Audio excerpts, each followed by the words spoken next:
Você já parou para pensar no poder que a sua marca exerce sobre seus consumidores? Você já se perguntou o que realmente significa construir uma marca forte e como isso pode transformar o seu negócio? Bom, essas duas perguntas remetem a um conceito chamado branding, que é muito mais do que apenas um logotipo ou um slogan marcante. É sobre construir um relacionamento diferenciado e autêntico com seus consumidores, colaboradores, parceiros e a comunidade em geral.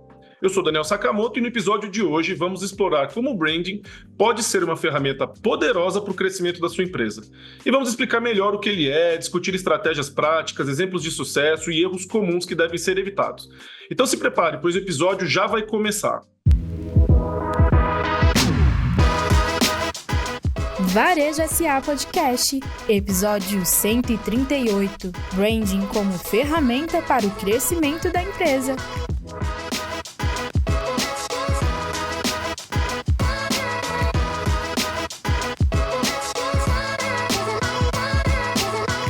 A nossa convidada de hoje é Ana Couto, referência em branding no país.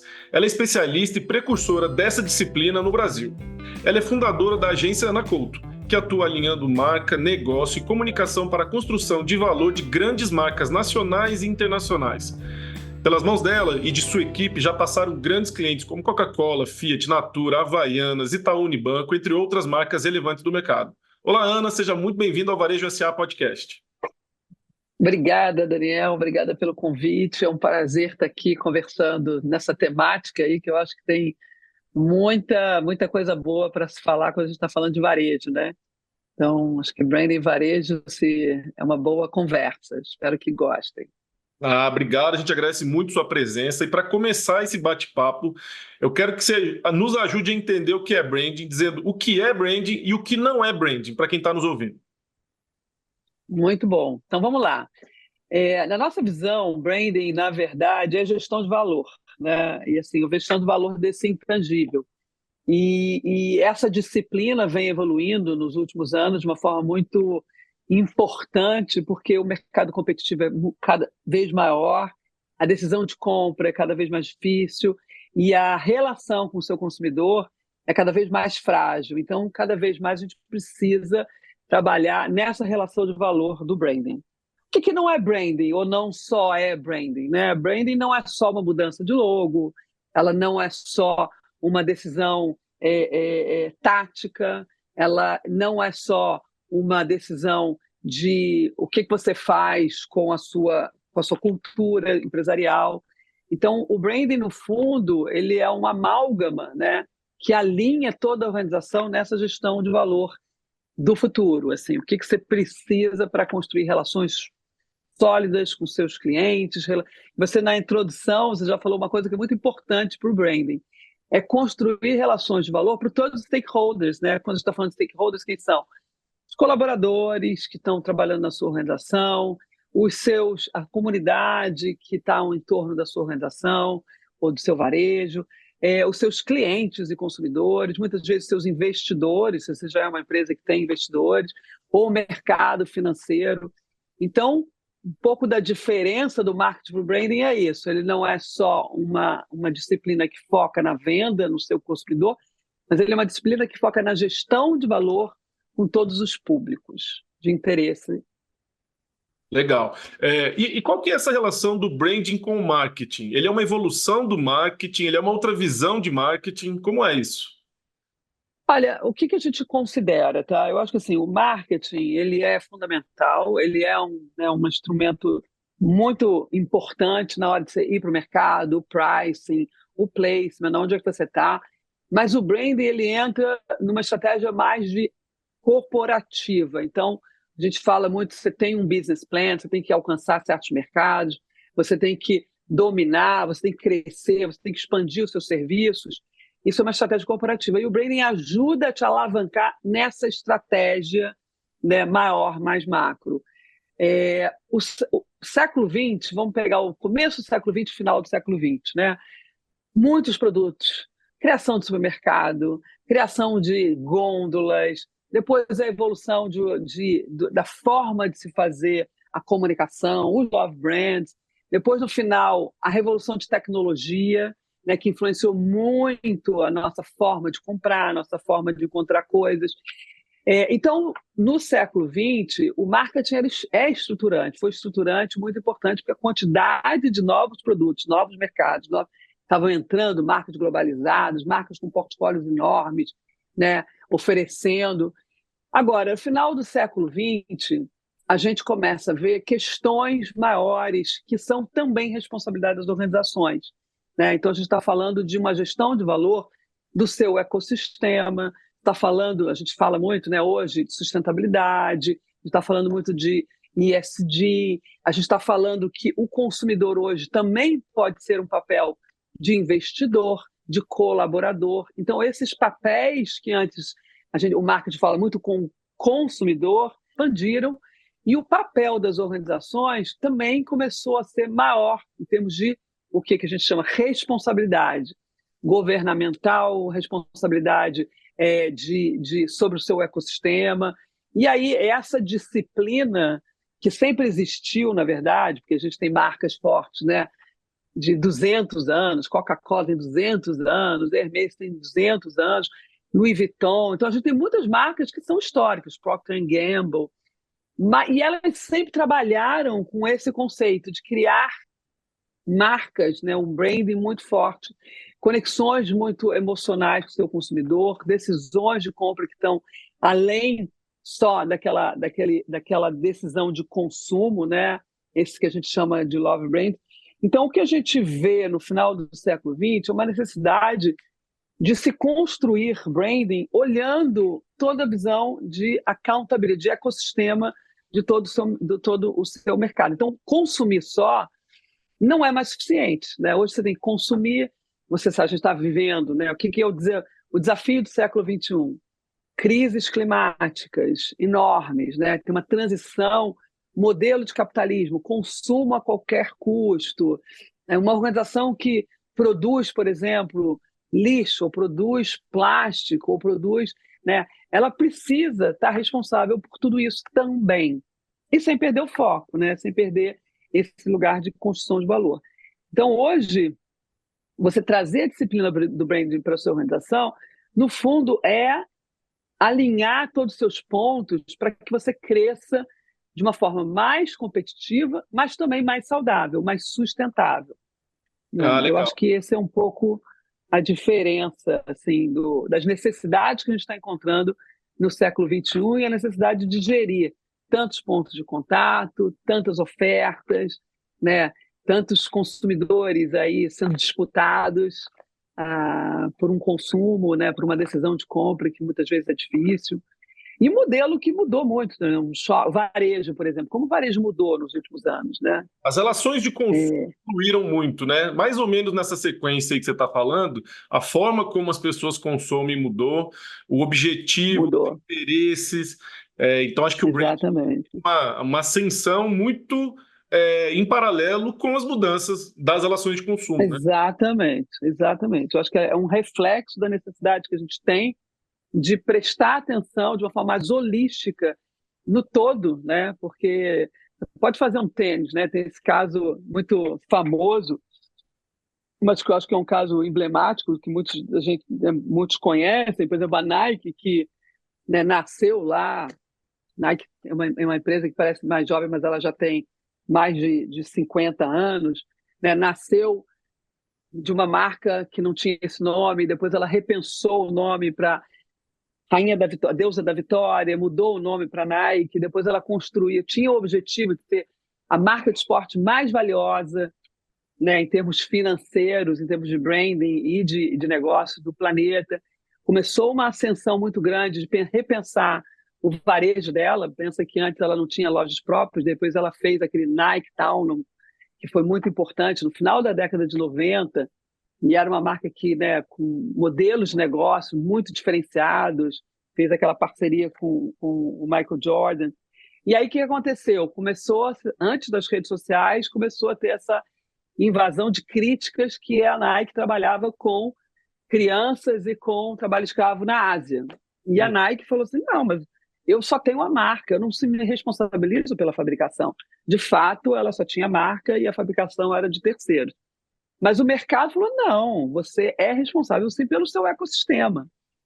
Então, ela teve que se retratar e falar, bom, de fato, para eu construir valor, porque teve boicote dos consumidores, boicote, né, dos investidores, você começa a ter uma pressão muito forte. E ela se retratou e falou, não, de fato, eu vou trabalhar com que o meu ecossistema inteiro seja responsável, sustentável e reflita os valores que eu acredito. E ali eu acho que foi né, um momento de ruptura na consciência do papel do branding, né?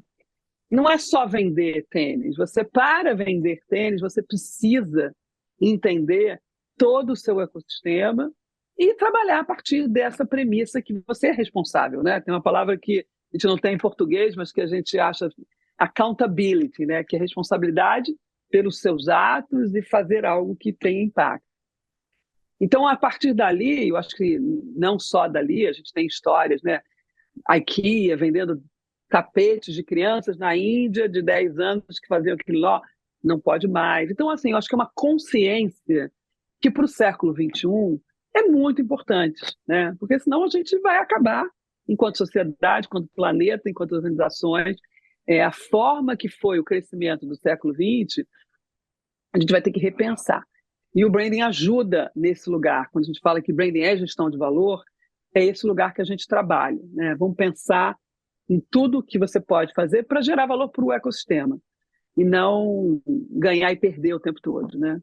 E isso tem tudo a ver com o que a gente vem dizendo aqui já nos últimos tempos, que, especialmente após a pandemia, a gente tem um novo consumidor e que ele está cada vez mais preocupado em ter vínculo com as marcas que ele consome. Exatamente. É um vínculo pessoal, social, emocional. Então, a marca ela precisa entender. Exatamente. Ela precisa dar conta, né, que agora é um diálogo, que o consumidor também tem muito poder na mão. Pensa que o que é uma marca se comunicando antes das redes sociais e uma marca depois, né, para se construir depois das redes sociais. E que o poder muda de mão e que você ali tem, a qualquer momento, né, a capacidade, tem aquele caso até que é no meu livro, né, que eu lancei esse ano, A Revolução do Branding, tem vários casos sobre isso, que é um caso também antigo, mas é um caso que eu acho que é bem emblemático, do Guitar Man, que é com a companhia aérea americana, em que o cara, né, a companhia quebra o violão dele, e na hora ele falou, vem aqui, você não vai... Não, quebrou, I'm so sorry, né, não vou repor. Ele fez uma música que estourou na internet reclamando da companhia aérea. E aí eles tiveram não só que se retratar, mas pagar milhões para ele. Então, quando eu digo da mudança de poder para a mão do consumidor, é uma mudança real, né? Uma mudança que realmente... Então, a gente precisa, as organizações, o varejo, eu concordo com você, né? O Covid, essa época que ficamos todos trancados em casa, e que também teve um shift muito grande da forma de comprar, né? Todo mundo tinha aquele dilema, será que eu entro na Amazon? Será que eu entro no Marketplace? Assim, caiu por terra essa dúvida, que é um falso dilema que eu chamo. Vamos todos ter que ter e-commerce, vamos todos ter que ter vários canais de venda, formas de vender, porque o varejo tradicional, de você passar na frente da lojinha, entrar e comprar, já não vai sustentar o seu negócio, né? E uma coisa bacana da tecnologia é que virou acessível para todo mundo. Então, quem não podia estar fazendo campanhas, hoje pode. Você tem o Instagram, você tem o WhatsApp, você tem o TikTok. Então, assim, democratizou muito também o varejo, né? Então, eu digo sempre que tem o lado bom da crise e o lado, né, assim, você não pode perder tempo em evoluir com o contexto da sociedade e com a demanda do seu consumidor. Então, hoje, né, dizem que o Instagram, o TikTok são grandes marketplaces de varejo. Sem dúvida. Sem dúvida. Então, olha a diferença que a gente está falando de 20 anos para trás, né? A gente tem chamado esse momento atual, aqui a gente batizou de omnivarejo. E é aquele varejo onde todo mundo pode vender, todo mundo pode comprar. Todo mundo. E em todo lugar, né? Essa coisa do físico. Exatamente. de você estar comprando aqui Isso, no Brasil ou comprando do exterior. Então, esse omnivarejo, esse exatamente. varejo amplo, e que eu acho que as marcas elas precisam efetivamente entender e aplicar isso no seu dia a dia. A gente costuma dizer também que, mais do que consumir, hoje o interesse ele está em preservar, compartilhar, em co-criar, Exato, de se posicionar. co-criar. Ao usar uma marca, eu estou me posicionando, né? Então, Exatamente. trazendo isso para a história do branding, quais que são os elementos que compõem uma boa estratégia de branding dentro desse contexto atual que a gente vive hoje? Muito bom. Então vamos lá. A gente trabalha muito, uma coisa que é importante, e talvez isso para o mercado brasileiro, eu acho que trabalha pouco isso, é método e processo com disciplina, né? Então, o método é framework, método é a melhor forma que você chega lá mais rápido, e a gente tem método para isso. Então, o método mais estruturante do branding, quando a gente está trabalhando no processo de branding, é definir o que a gente chama do código genético do seu branding. O que é isso? A gente vai definir o seu propósito, né, assim, e aí vou dar um exemplo prático. O que é o seu propósito? O talento que a organização tem para trazer, para impactar o mundo, né? Então, Nike, em todo o corpo tem um atleta. Esse é o propósito da Nike, ela veio para isso. Então, você se sente mais atleta quando você usa, ela expande a sua oferta, ela não é mais uma empresa de tênis, ela é uma empresa que te torna um atleta, né? Se você usar. Google, organizar as informações do mundo. Então, isso é a primeira parte que alguém, pequeno ou grande, tem que pensar: qual é o meu talento que eu vou botar à disposição do mundo?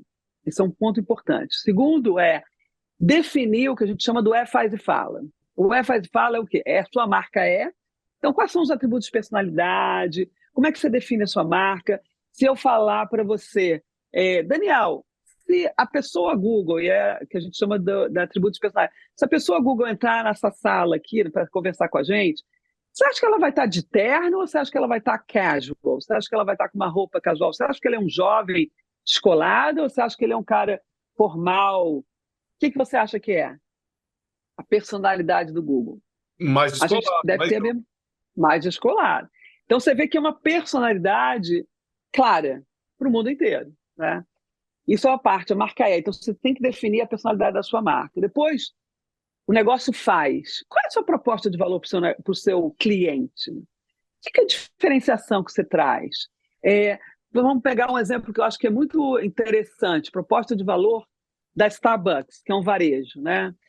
É um café, no final do dia é um café. Mas o que ele pensou? Minha proposta de valor é o seguinte: você, que a gente chama the third place, terceiro lugar. Começou nos Estados Unidos, você tomava café em casa e café no trabalho, e você andava, né? E ele falou: cara, eu vou fazer um lugar para você sentar, tomar café, ter Wi-Fi, se sentir mais inteligente. Então, as poltronas, olha a experiência da proposta de valor que o Starbucks criou. Poltrona, Wi-Fi, mesa, você é chamado pelo nome quando compra o seu café. E a pergunta que eu faço, e aí eu acho que todo varejista tem que pensar isso: custa mais ou menos? Não, porque você vai ter que comprar uma poltrona, você vai ter que ter um atendimento. Agora, você pensar estrategicamente, definir isso como diferenciação é muito importante. Então, essa segunda parte, a terceira parte, proposta de valor do negócio. Eu peço um Uber, é o seu motorista particular. Eu tenho balinha, eu tenho água. Olha isso, pensar que há 20 anos atrás ia ter um serviço global de táxi, impensável. Inviável. Mas eles pensaram, inviável, mas olha como é importante a proposta de valor, né? E o terceiro ponto, que é o faz e fala, é o fala. Que narrativa é essa que você vai ter, né? Como é que você vai criar uma narrativa que traduz isso tudo do propósito, dos seus atributos de marca, da sua proposta de valor de negócio e para a sua marca, para a sua comunicação, né? Então você pega, por exemplo, vamos usar de novo o exemplo da Nike. Just do it. É a tagline de posicionamento que reflete aquele propósito. Cada corpo tem um atleta, né? Vai lá e faz. E essa consistência, quando você define isso estrategicamente, isso é uma coisa importante. Todo mundo, pequeno, médio, grande, tem que pensar estrategicamente qual é o papel do seu brand no seu negócio. Porque se você definir isso, depois você desce para a execução muito mais alinhado. Porque aí o que acontece na execução? Você tem ponto de venda, você tem milhões de redes sociais, né?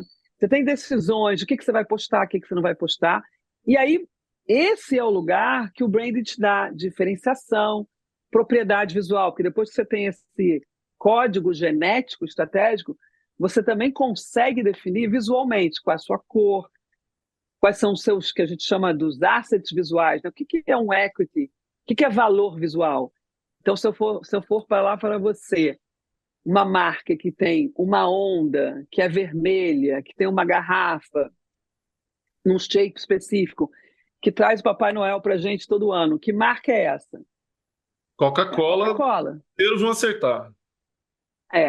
Então, isso é o branding bem feito, né? Você vai atravessando todas as suas necessidades de execução no dia a dia com um arsenal estratégico muito claro. Então, você consegue fazer uma campanha, você consegue postar, você consegue fazer uma embalagem, você consegue fazer uma ambientação, você consegue desenvolver um produto bacana, né?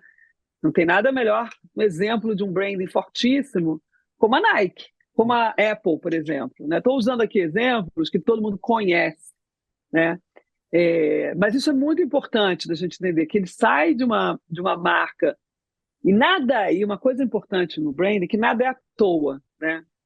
Então, por que se chama Apple? É uma maçã mordida, a sabedoria, o expulso do paraíso, eu penso diferente, né? E você tem todo um produto diferente, um look and feel diferente de produto, e aí você começa a evoluir. E isso é uma coisa muito importante, evoluir de um lugar que produto é fundamental, mas você evolui para um lugar de gestão de valor.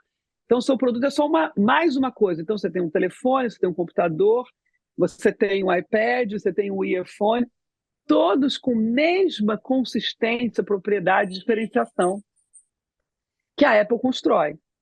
Então, você vê como é rico e importante você ter esse arsenal estratégico bem planejado para o seu negócio evoluir constantemente, ficar relevante, e eu acho que esse é o grande desafio dos negócios, pequenos ou grandes, se manter relevante no contexto atual, né?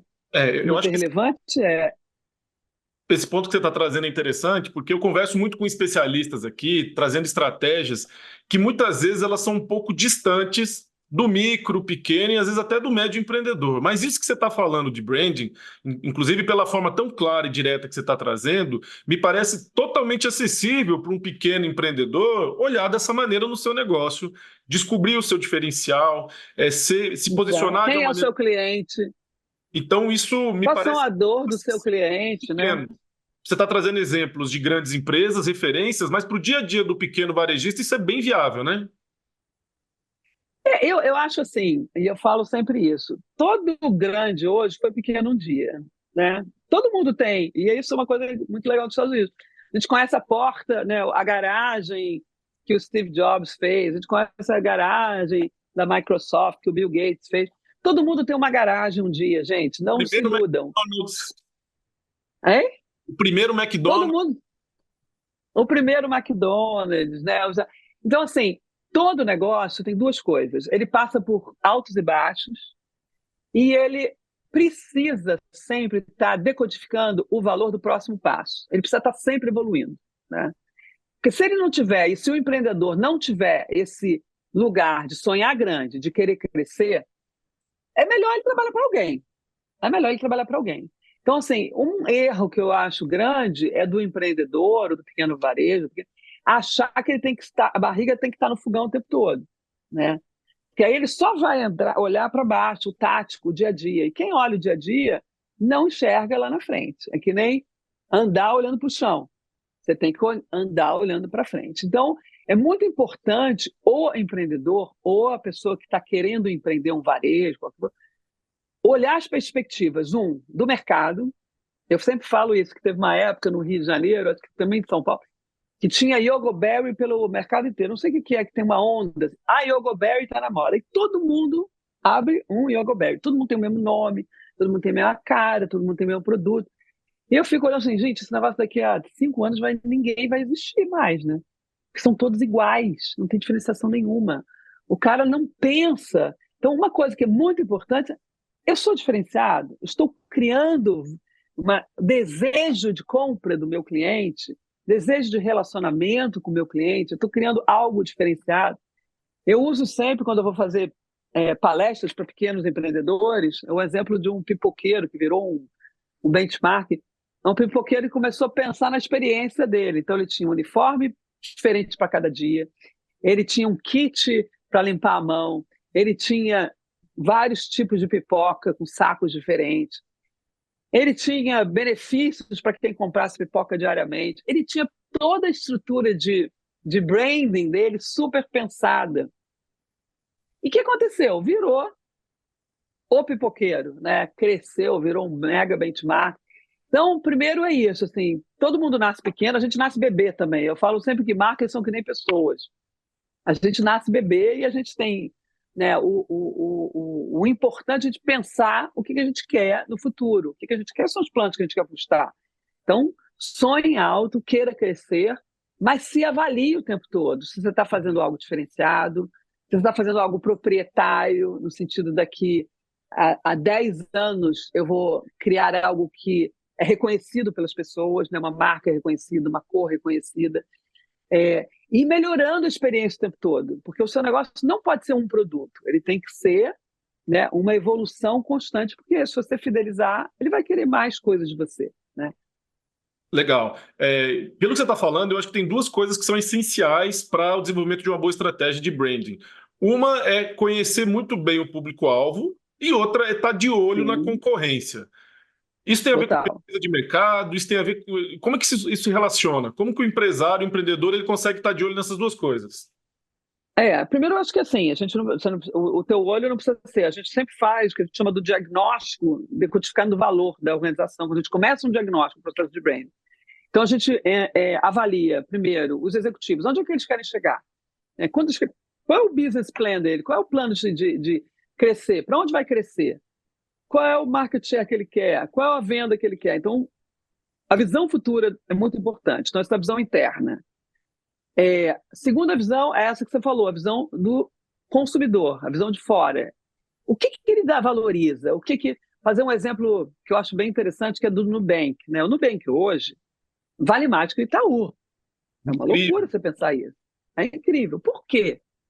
Uma trajetória muito clara. Eles começaram a entender uma dor do cliente, que era meu cartão de crédito. Muita gente, a gente trabalha muito com o mercado financeiro e de fato é uma dor que ninguém conseguia resolver. Eu não quero um cartão de crédito porque eu não consigo controlar minhas compras. Eu gasto mais do que eu posso. Nubank foi lá resolver uma dor muito pequena. Eu vou começar um trabalho com um cartão, minha proposta de valor é um cartão de crédito, sem anuidade, e que eu vou te dar total controle sobre os seus gastos. Eu vou te dar uma facilidade de uso muito grande. Olha que legal, né? E aí eles vão evoluindo, e aí tem a cor roxa, tem um nome diferenciado, tem uma cor diferenciada, tem propriedade, tem diferenciação e tem resolução de dor do cliente. E aí ele pode ir expandindo o seu negócio, na medida que ele vai, agora que eu já tenho um cartão de crédito, eu posso te dar uma conta, eu posso te dar isso, e sempre com essa mesma lógica, eu vou facilitar a sua vida. Então você vê como é importante a gente pensar que para crescer você precisa endereçar uma dor, né? Você já teve essa sensação que você entra num restaurante que acabou de abrir e o cardápio é normal, a experiência é normal, o serviço não é tão bom. Aí você pensa, cara, esse cara deixou uma grana aqui, esse cara não vai existir daqui a 5 meses. Ele não tem nada que me faça voltar aqui. A comida não foi excepcional, o serviço não foi incrível, né, o menu é igual, a experiência aqui é muito sem personalidade, não tem nada. Então você, de certa forma, já sabe que o cara não vai dar certo. E aí 5 meses depois você passa lá na frente.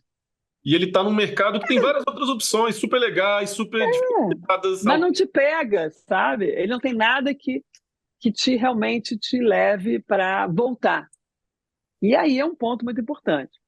E aí o que você está dizendo, eu estou falando assim, bom, você pode fazer pesquisa hoje de graça, você pode fazer pesquisa pelo Instagram, você pode ter um SurveyMonkey, você pode se conectar com essas pessoas muito facilmente, fazer perguntas, qual a sua dor, o que você quer que responda, e juntar isso com o seu talento também, né? O que você espera, o que você pode fazer de diferente. Então, eu acho que você junta essas coisas, eu acho o erro é achar que sair fazendo é a melhor estratégia. Não é a melhor estratégia.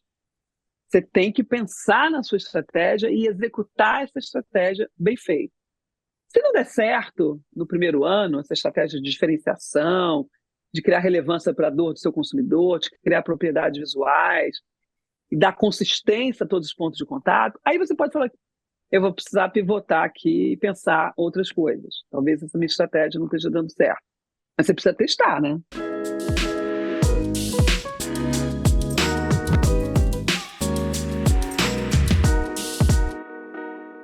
E agora vou até pegar um gancho do que você falou. Como que são os indicadores de sucesso de uma boa estratégia de branding? Tem indicadores específicos? Boa. KPIs? Boa, ótimo. Sim, sim. Então, isso eu acho que também é uma coisa que a tecnologia nos trouxe, né? Dado, dado, dado.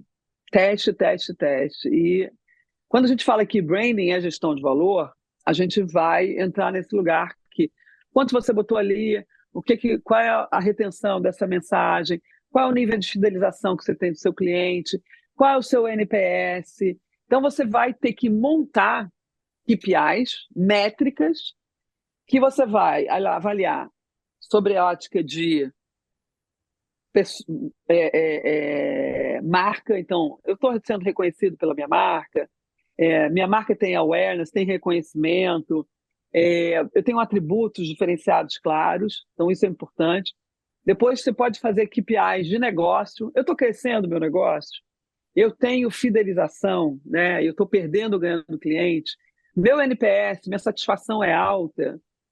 Depois entrar na visão de ecossistema também, né? Assim, o que a gente fala de comunicação? Eu estou me comunicando de uma forma que as pessoas... É memorável. Eu entro no meu Instagram, tem follower, eu cresço, por exemplo. Instagram, redes sociais é uma ótima forma. Estou crescendo, né, nas minhas redes, meus anúncios têm impacto, têm retorno. Então, tudo é muito mensurável hoje em dia, só que você tem que ter a disciplina de acompanhar. Se 3 meses seu negócio não andou, não cresceu, você tem que repensar ainda taticamente. Vou fazer um post diferente, vou fazer um claim diferente, vou, né, revisar. E aí, depois de algum tempo, você tentou várias formas táticas de chegar na comunicação, aí você talvez tenha que rever a sua estratégia. Talvez a minha estratégia não esteja a melhor, né? Talvez a minha proposta de valor não esteja muito aderente ao cliente, né? Não gera compra, não gera fidelização. Isso tudo é uma coisa que você tem que pensar. E a gente fala aqui que não dá mais para pensar em varejo sem falar de dados. Dados são fundamentais, essenciais. Não dá. Em qualquer posicionamento estratégico, né? Então, o mesmo pequeno lojista, ele tem que estar atento aos dados que ele tem do dia a dia para realmente poder direcionar o caminho do seu negócio. Um ponto interessante que você falou aí, você mencionou o Instagram. A gente tem visto, né? Você trabalha há muitos anos com branding e a ascensão e a força das redes sociais realmente são crescentes. Há 10 anos atrás, a gente vivia num outro mundo, com o impacto de Facebook ou de rede social. Como que você vê a questão do branding se desenvolvendo junto com essa ascensão da força das redes sociais no dia a dia hoje, especialmente voltado para vendas e varejo? Então, uma coisa que é muito importante quando a gente fala de gestão das ondas de valor, né, uma métrica que a gente desenvolveu no valômetro. O valômetro é uma ferramenta de gestão de valor para a gente. Então, o que a gente vê? A gente vê o esforço de comunicação de produto, o esforço de identificação das marcas com pessoas e o esforço de propósito, né? Como é que a gente vai comunicar isso e trabalhar isso de uma forma que construa valor. Se você entra numa rede social sem saber qual é o seu posicionamento, sem saber quais são os seus actos, né, seu visual, verbal, a forma que você fala, a forma que você trabalha a imagem, a forma que você vende seu produto, você vai ficar perdido, né? As causas que você quer entrar. Então, o que é importante, você saber quem é você, o que você faz e como é que você fala, para você entrar nessa loucura de redes sociais tendo um mínimo de norte, porque senão você vai ficar perdido. Quantos Instagrams que você vê de organizações, de marcas, que são estruturados, que têm guidelines muito claros, e quantos que são absolutamente uma curso de retalho, né? e que você não consegue perceber isso que a gente está falando. O que eu vendo, qual é o meu diferencial, com quem que eu quero falar, né? Qual é a minha identificação que eu gero. Então, eu acho uma loucura você abrir uma rede social sem saber essa amálgama estratégica básica do faz fala, sabe? E visualmente também, né?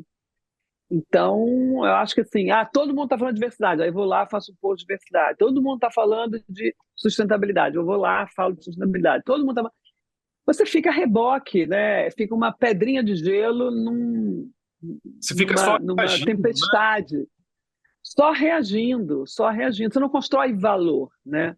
E você fica à mercê do vento. Então, assim, é muito mais importante você ter um iceberg poderoso, construir algo que por trás tem muita história, e não tem nenhuma marca, gente, nenhuma valiosa no planeta, tá? Que não tenha essa estrutura por trás de gestão de valor, tá? Nenhuma. Então, a gente trabalha com marcas brasileiras, a gente trabalha com marcas globais. As marcas globais, Coca-Cola, a gente hoje não trabalha, mas enfim, Procter Gamble, qualquer uma delas, Nike, elas têm uma estrutura de branding por trás enormes, enormes. Nada que é feito não é feito, né?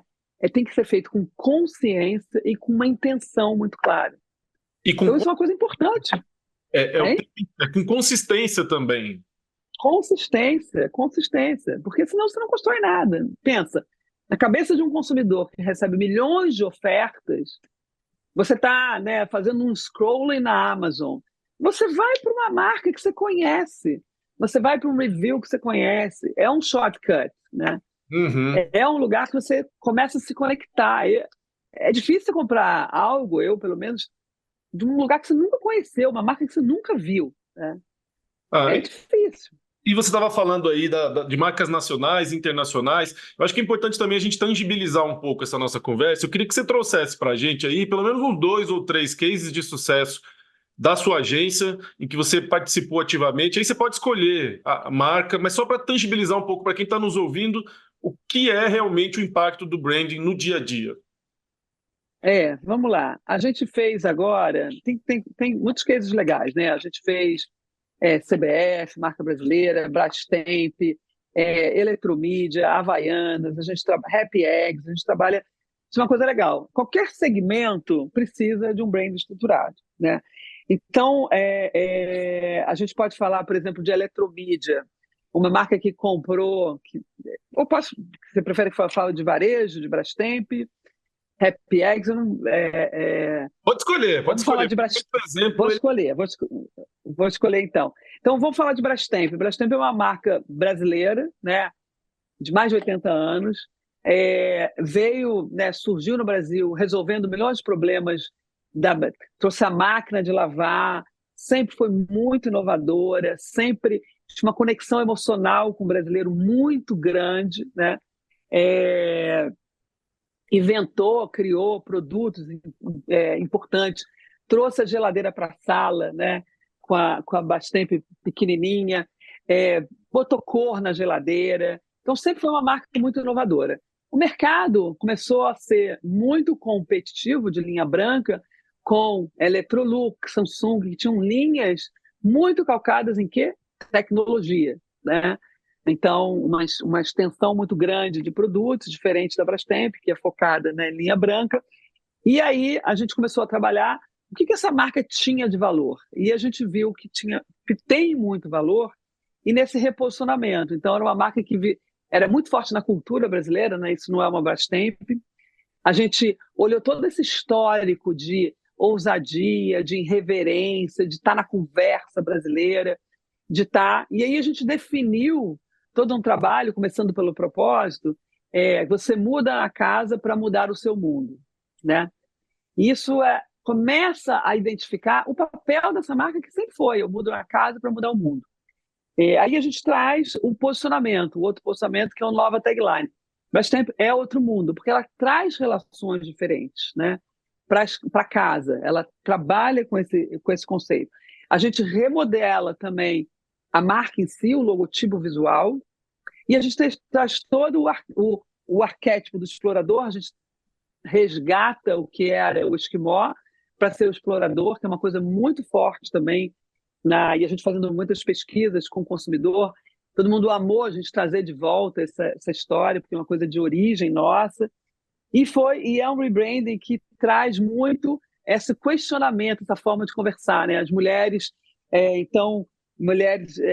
falas como just girls wanna have divisão igual de trabalho. Então, todas essas polêmicas de dentro de casa, começam dentro de casa, para a conversa de uma forma sempre muito clara, muito inovadora. Então, a gente alinhou tudo isso, fizemos um trabalho de portfólio, de revisão de portfólio, de posicionamento. Então, a gente desceu toda a estratégia para buscar esse caminho, de novo, de identificação com as pessoas. Então, acho que esse é um case super legal. O Happy Eggs, por exemplo, que é a Mantiqueira Brasil, que é ovo, né? Ovo é uma commodity, super commodity. E a gente faz um rebranding com Happy Eggs, que é uma marca de galinhas livres. Então, é uma marca toda engraçada, que fala sobre ser uma galinha livre, livre leve ovo, é o propósito da marca. A gente faz embalagens super adequadas, a gente fez, né, as embalagens falam dessa nova marca. E você vê que uma coisa interessante, como o varejo é importante, a gente fez um trabalho de gôndola, né, no ponto de venda em supermercado, e vende 900% a mais. Só você organizar a conversa, organizar a gôndola, fazer embalagens alinhadas com a comunicação, fazer todos os pontos de contato super alinhados. E aí você tem um resultado de negócio incrível, sabe? É incrível. Então, o que acontece? Toda aquela força que às vezes está muito dissipada, você junta e faz uma coisa com foco, e o resultado ele vem. Ah, legal. Isso que você falou da Brastemp tem a ver com a questão do rebranding, né? O momento em que você tem que analisar, tem que buscar. E realmente a Brastemp, durante muitos anos, ficou no dia a dia da conversa do brasileiro, né? Com aqueles slogans. Total. É uma Brastemp e tal. Qual que é a hora de fazer um rebranding? Existe uma hora certa? Como é que funciona isso? Eu acho que, assim, se o teu negócio está evoluindo, vamos pegar um outro caso rápido aqui. Ultragás, por exemplo. Uma empresa também de mais de 100 anos, 80 anos, que vendia GLP, bujão de gás. E ela fez um planejamento estratégico de virar uma empresa de energia. E a marca era um cara que deram o nome de Esforçadinho, que era um cara levando um bujão de gás num carrinho. Uhum. Então, como é que uma marca que vai falar de energia tem um logo que é o Esforçadinho de um cara carregando um bujão de gás? Isso é um momento importantíssimo. Eu preciso revistar. A minha marca não cumpre mais o seu papel de alavancar o meu negócio. Ele passa a ser uma âncora do seu negócio. Então, isso é uma coisa importante. Assim. A tua marca está cumprindo, ela pode te dar os seus próximos anos de crescimento da sua organização, ela está apropriada para esse crescimento. E aí é esse o lugar que a gente repensa. Ou ela está estagnada, ou ela está perdendo mercado. Por exemplo, fez Fiat. Ela era líder, deixou de ser líder, né, perdeu o share de mercado. Fizemos um rebranding. Em 2 anos, ela voltou a ser líder, ganhou share de mercado, saiu de 13% para 21%. Então, assim, é muito esse lugar de você olhar aonde você está perdendo o jogo, né? E você precisa repensar. Parou de crescer, galera? Vai pensar, vai pensar no seu branding, vai pensar que não está te ajudando. Às vezes, né? Às vezes é um problema de posicionamento, às vezes é um problema de logo, às vezes é um problema da sua proposta de valor como um todo. Então, eu acho que a métrica é essa. Eu tenho uma ambição que essa marca, esse branding de hoje não vai me levar lá. Estou perdendo mercado, estou estagnado, os concorrentes estão muito fortes. Esse é o momento. E às vezes esse é o momento. Esse é o momento. Não, e tem a questão também do desafio e do cuidado que tem que se ter, né? Ao fazer uma mudança, a gente tem alguns casos de mudanças não muito bem sucedidas, marcas que foram e voltaram, tentativas que não deram certo. Isso faz parte também, né? É um jogo de acerto e erro, tem que minimizar o erro, mas o erro existe.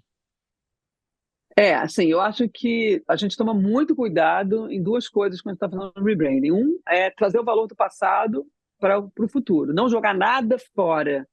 Tem valor no seu passado, traz a valor presente, né? Isso eu acho uma coisa super importante. depois testa o disaster check. Você não pode lançar uma marca sem saber se ela está se conectando. Então, faz testes. Hoje você pode fazer 1000 testes, porque eu acho bem desagradável e perigoso você voltar atrás no rebranding, né? Eu acho bem desagradável e perigoso. Existe, né, vários cases, a Gap fez, Tropicana fez, mas você tem várias formas de minimizar o desastre. Um trabalho bem feito realmente minimiza ou evita que seja um problema. Exato. Bom, Não é para ser problema. Bom, conversa tá boa, mas o tempo passou rápido, a gente já está se encaminhando aqui para a nossa final.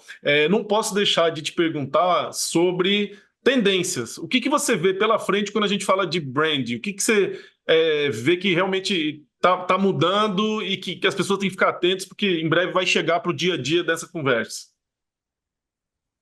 Eu acho que tá assim, as mudanças são rápidas, né? Tá tudo mudando muito, então tem questão da tecnologia, inteligência artificial, tem questão climática muito forte, tem essa dimensão, né, da sustentabilidade como um todo, e tem a construção de valor, que eu acho que é um lugar que a gente precisa tomar cuidado, né? Então, eu acho que qualquer empreendedor, varejista, tem que ficar muito ligado nas novas, de onde está vindo, canais de venda, canais, né? Isso tudo está mudando muito rápido. Então, fica ligado nas mudanças, e sempre reavalia a sua estratégia com a tática, assim, com o dia a dia. Acho que esse que é também um lugar muito importante. Aprender sempre, né? Eu acho que esse é um lugar também super... Não ficar com a barriga no fogão, e sair, pensar, trocar, refletir. Eu acho que isso é uma coisa super forte. Fiz esse lançamento do livro A Revolução do Branding, que eu acho que tem muitos cases legais para as pessoas poderem entender um pouco mais e usar isso, né, no seu dia a dia, porque eu acho que quanto mais a gente aprender, pensar método e processo de gestão, é onde a gente vai ganhar esse jogo. E a gente sabe que o jogo não é fácil, né? O jogo é infinito. A gente não... Quando acaba uma partida, começa a outra. É isso. Quem quiser conhecer mais sobre o assunto, A Revolução do Branding, da Ana Couto. Aqui. Muito bem. A Revolução do Branding. Toda loja física e virtual de qualidade deve ter esse livro para vender. E deixa também os seus contatos, tem rede social, site, para quem quiser conhecer mais do seu trabalho, da sua agência. A agência é Ana Couto Agência. A gente tem também a Laje, que é uma plataforma nossa de educação. Então, a gente dá cursos de branding muito legais. Inclusive, a gente faz clientes aplicados para pequenas empresas. Então, tem essas duas redes que a gente gera muito conteúdo, muitos cases, tanto na Laje quanto na agência, na Couto.